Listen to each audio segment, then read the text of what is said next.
Hello everyone. तो आज हम नेक्स्ट चैप्टर स्टार्ट करेंगे जो कि हमारा पिछला चैप्टर ख़त्म हो चुका है, combinational logic circuit.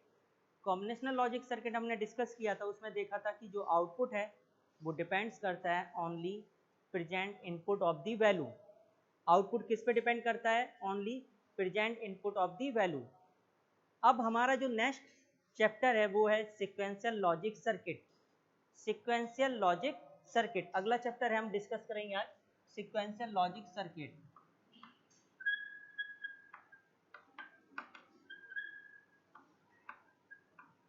Sequential logic circuit.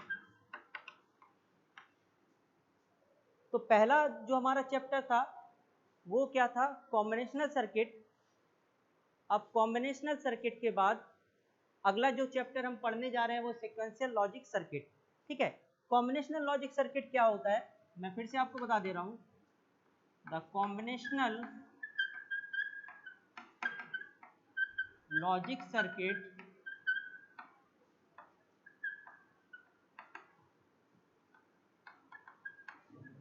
Output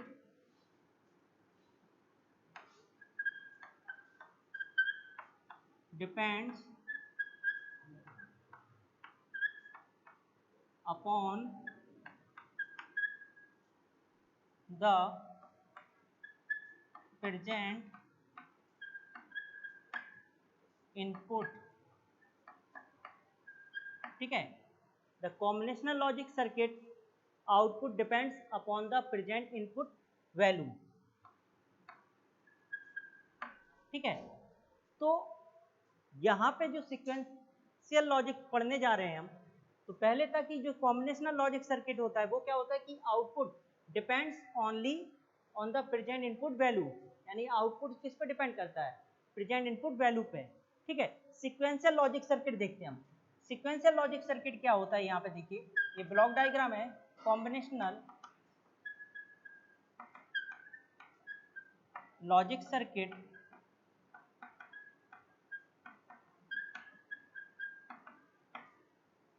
और एक मेमोरी एलिमेंट।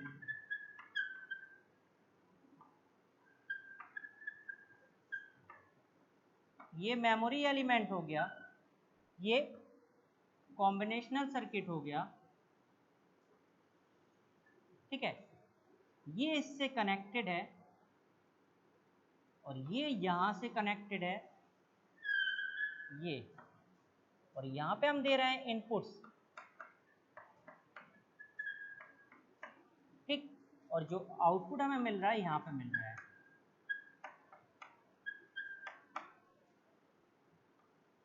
ठीक है, तो ये क्या है? ये आपका है sequential logic circuit. Sequential logic circuit में एक तो कॉम्बिनेशनल लॉजिक सर्किट होगा और एक मेमोरी एलिमेंट। तो सिक्वेंशियल लॉजिक सर्किट की डेफिनेशन क्या है यहाँ पे हम देखते हैं। सिक्वेंशियल लॉजिक सर्किट में आप देख रहे हैं कि कॉम्बिनेशनल सर्किट है और एक मेमोरी एलिमेंट। तो जो कॉम्बिनेशनल सर्किट है वो कनेक्टेड है मेमोरी एलिमेंट से थ्रू फीडबैक पाथ। ये आप देख रहे हैं कि जो मेमोरी एलिमेंट है कॉम्बिनेशनल सर्किट के साथ कैसे कनेक्टेड है? फीडबैक पाथ के साथ। ठीक है, तो फीडबैक पाथ से कनेक्टेड है मेमोरी एलिमेंट, किससे? कॉम्बिनेशनल सर्किट से। यहाँ पे हम इनपुट दे रहे हैं और यहाँ पे क्या आ रहा है? आउटपुट आ रहा है। ठीक है, तो यहाँ पे जो डेफिनेशन होती है सिक्वेंशियल लॉजिक सर्किट की वो क्या है कि सिक्वेंशियल लॉजिक सर्किट क्या होता है? Output depends on the present input and also on the past output. Past output जो कि स्टोर्ड होगा मेमोरी एलिमेंट में।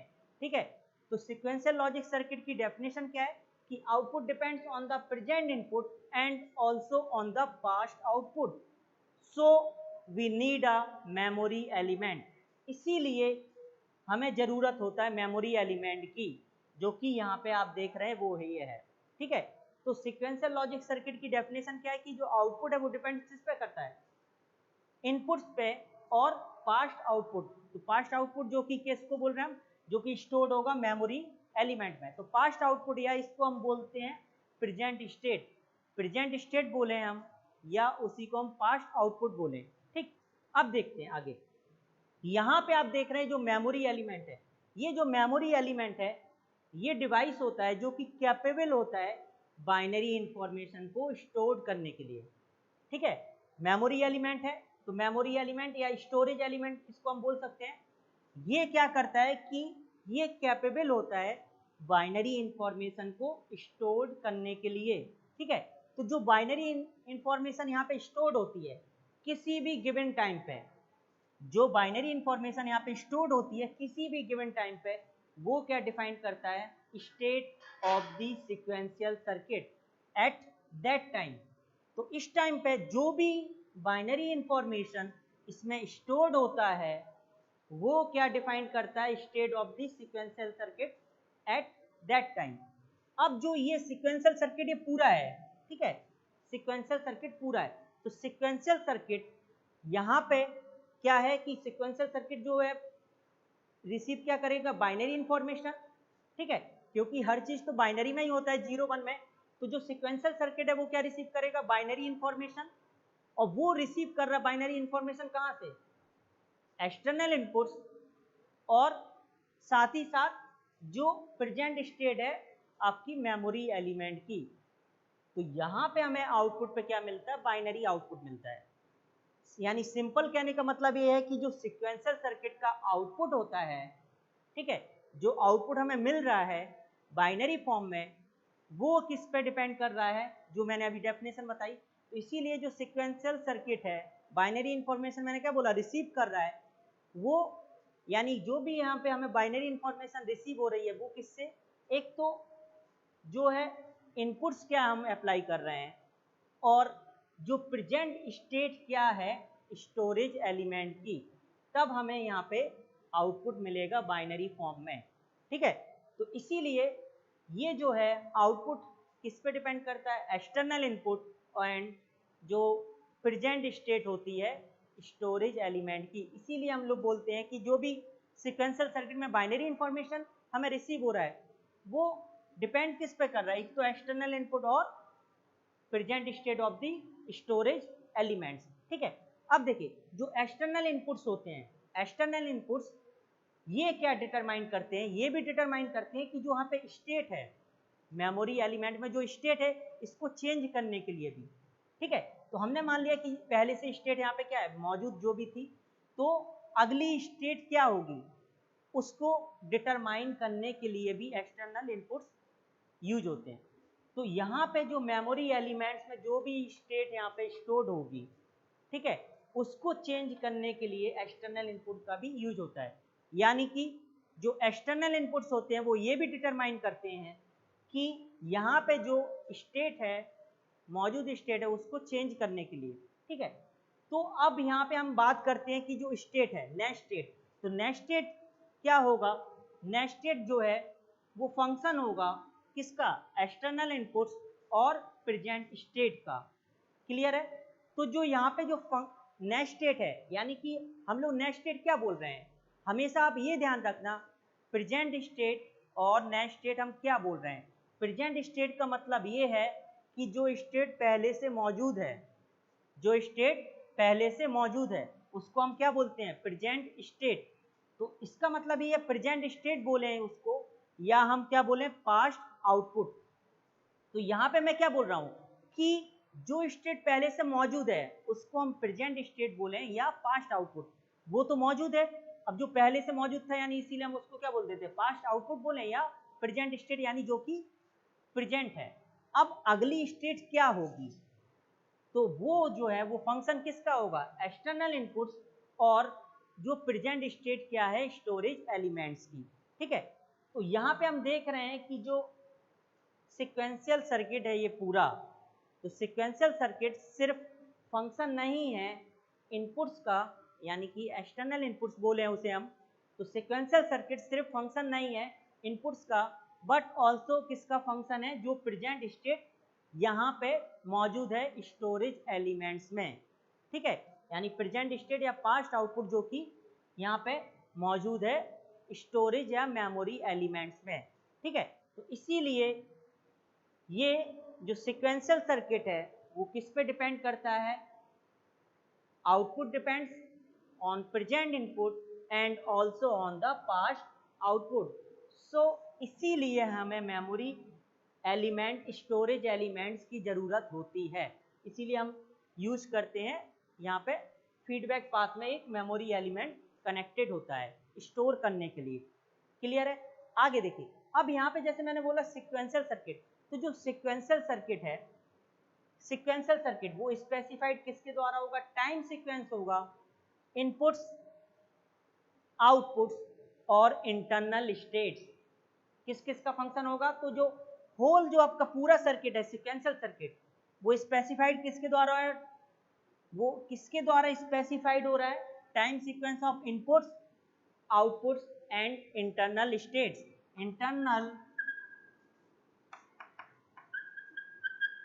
Internal states, internal states means क्या होता है? आप क्लियर ये जान लीजिए, इंटरनल स्टेट्स का मतलब है present state and next state. ठीक है,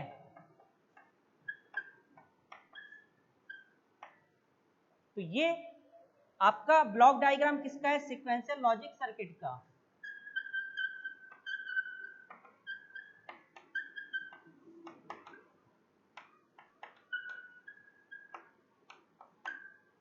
ब्लॉक डायग्राम,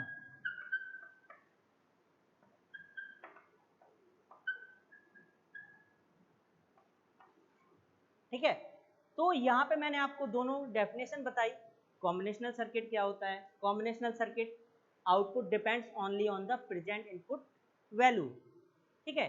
लेकिन sequential logic circuit, output depends not only on the present input but also on the past output या प्रेजेंट स्टेट, इसीलिए मेमोरी एलिमेंट की जरूरत होती है। तो ये सिक्वेंशियल सर्किट का, जैसे मैंने अभी आपको डेफिनेशन, ये बहुत ही इंपॉर्टेंट चीज़ है, बहुत इंपॉर्टेंट चैप्टर है, ठीक है, इसको अच्छे से पढ़ना है। तो यहाँ पे आपने देखा क्या होता है सिक्वेंशियल लॉजिक सर्किट। तो हमेशा ध्यान रखना, सिक्वेंशियल लॉजिक सर्किट में कॉम्बिनेशनल लॉजिक सर्किट यानी combinational circuit plus memory element होगा जो कि कनेक्टेड होगा फीडबैक पाथ के द्वारा, ठीक है। तो यहाँ पे जो आउटपुट मिलेगा वो डिपेंड करेगा इनपुट्स एंड प्रेजेंट स्टेट या पास्ट आउटपुट जो कि यहाँ पे स्टोर्ड है, ठीक है। तो आगे अब हम नेक्स्ट वाले लेक्चर में देखेंगे कि डिफरेंस क्या है कॉम्बिनेशनल और सिक्वेंशियल में। ये तो डेफिनेशन मैंने बताया है कॉम्बिनेशनल और सिक्वेंशियल, इसमें डिफरेंसेस देखेंगे। देन देखेंगे कि सिक्वेंशियल लॉजिक सर्किट कितने टाइप्स के होते हैं, 2 टाइप्स के होते हैं, वो भी हम लोग डिस्कस करेंगे, उसमें डिफरेंस देखेंगे। देन फिर आगे हम लोग चलेंगे, ठीक है। तो इसीलिए यहाँ पे मैंने जो बताया है, ओवरव्यू दिया है, काफ़ी इंपॉर्टेंट है, आप देखना, इसको अच्छे से पढ़ना, ठीक है, अच्छे से समझना, कहीं डाउट हो तो आप पूछ सकते हैं। और दूसरी चीज़, इसमें एक चीज़ ये ध्यान रखना कि ये जो हमेशा स्टोरेज की बात आ रही है, तो हम आगे चलेंगे कि कौन सा डिवाइस है ये। तो मैं बस डिवाइस का नाम ले देता हूँ, यहाँ पे लैच या फ्लिप फ्लॉप यूज होता है, ठीक है। लैच या फ्लिप फ्लॉप यहाँ पे यूज होता है, जो कि स्टोरेज डिवाइस होता है या स्टोरेज एलिमेंट, उसको यहाँ पे यूज करते हैं तो हमें आउटपुट मिलता है, ठीक है। तो मैंने इसीलिए आपको बताया कि जो नेक्स्ट स्टेट है वो भी डिपेंड किस पे करता है, वो फंक्शन होता है आपका एक्सटर्नल इनपुट्स और प्रेजेंट स्टेट्स का। और आउटपुट मैंने बताया वो क्या होता है, output depends on present input and also on the past output, इसीलिए मेमोरी एलिमेंट्स की जरूरत होती है। ओके, ठीक है। अब हम नेक्स्ट लेक्चर में हम मिलेंगे, नेक्स्ट लेक्चर में डिस्कस करेंगे जो कि है हमारा, दोनों में डिफरेंस देखेंगे, ठीक है। Okay, thank you.